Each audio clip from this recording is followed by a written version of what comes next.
Next question, Lalit ने एक article को 480 रुपये में बेचा है, 20% डिस्काउंट दिया है मार्क प्राइस पे, और कह रहा है उसने अगर कोई भी डिस्काउंट अलाउ नहीं किया होता तो उसको 20% का फ़ायदा होता।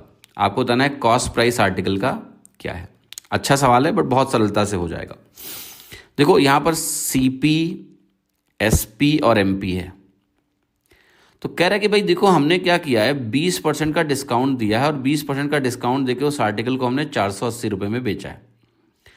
ये भी कह रहा है सवाल कि अगर हम डिस्काउंट ना दें यानी मार्क प्राइस पे ही बेच दें तो मुझे 20% का मुनाफा हो जाता।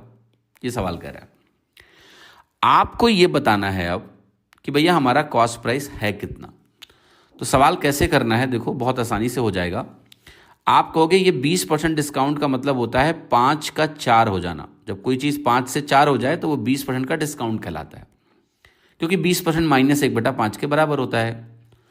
तो आप कह रहे हो अब कि 4 यूनिट अगर हमारा 480 के बराबर है, 4 यूनिट अगर 480 के बराबर है तो 1 यूनिट 120 के बराबर होगा। 4 से आप डिवाइड करो इसको, 120 आएगा कि नहीं आएगा। तो अब ये क्लियर हो गया कि हमारा जो है ये वैल्यू 120 गुना है, तो ये भी 120 गुना कर लो भाई, तो मार्क प्राइस हमारा 600 के बराबर हो गया। अब CP और MP को देख लो।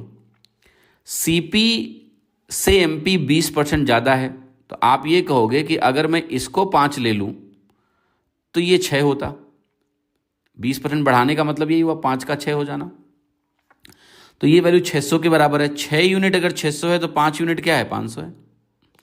भाई 6 यूनिट अगर 600 है तो 1 यूनिट 100 है, और 5 यूनिट हमारा 500 के बराबर है। तो आपका आंसर क्या आ गया, D। तो D उत्तर हमारा सही हो गया। एक और तरीका इस सवाल को करने का है, वो ये हो सकता था कि हम कहते कि भाई CP और MP का रेशियो क्या है, तो हम कहते ये रेशियो है 5:6, क्योंकि 20% ज़्यादा है। और फिर हम कहते MP और SP का रेशियो क्या है, या फिर SP और MP का रेशियो क्या है, तो आप कहते SP और MP का रेशियो, क्योंकि यहाँ से 20% का डिस्काउंट है तो ये वैल्यू हमारी 5 से 4 है। अब देखो MP तो दोनों जगह सेम वैल्यू ही है, तो ये 6 है, यहाँ ये 5 है, तो इसको सेम कर सकते थे।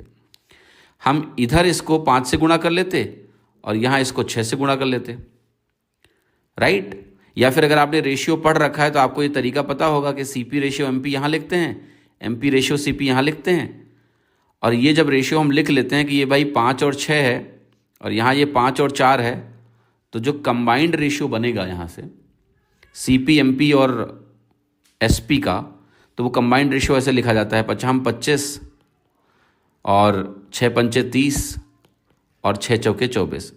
ये बनता है रेशियो CP SP और MP का,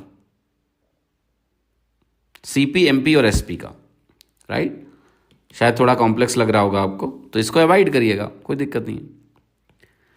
अब मुझे SP मालूम है, MP निकालना है तो निकल जाएगा। इनका आपस का रेशियो यहाँ दिख रहा है मुझे, उससे सारी वैल्यूज कैलकुलेट हो जाएंगी, CP निकल जाएगा वहाँ से। बट ये भी सिंपल तरीका है, यही यूज़ करिए आप। ये भी आप कंबाइंड रेशियो निकालने का प्रयास यहाँ से कर सकते हैं, बट कोई रिक्वायरमेंट है नहीं। जैसे यहाँ से आप डायरेक्टली भी लिख सकते थे कि हमें CP और SP का रेशियो मिल जाए तो बात बन जाए। तो देखो ये बनेगा 25, ये बनेगा 24, तो CP और SP का रेशियो मिल गया 25:24। और जब ये रेशियो मिल गया तो आपका हो गया 24 यूनिट 480 के बराबर है, यानी 1 यूनिट 20 के बराबर है, तो 25 यूनिट 500 के बराबर है। तो आप आसानी से इस वैल्यू को कह सकते थे D है।